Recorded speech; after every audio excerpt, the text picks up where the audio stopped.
Goalposts make soccer matches interesting. About 12 years ago, when I announced to my family that I was not going to continue with schooling, my elder brother invited me to his house and asked me an unexpected question. "Okay, what do you want to do with your life?" My answer was straightforward. I want to build a company and teach Africans how to do the same. That simple answer is what my entire life has concentrated on over the last 12 years. The second great lesson I've learned from studying the lives of the most successful people is that every single individual who achieved great success were not in doubt regarding where they were going in life.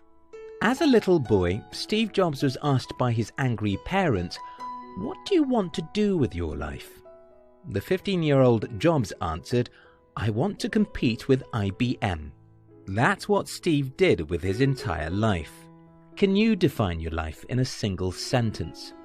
Do you, in specific terms, know precisely where your life is heading? Just imagine a soccer match without goalposts. What are the players aiming at, and how can such a match be interesting?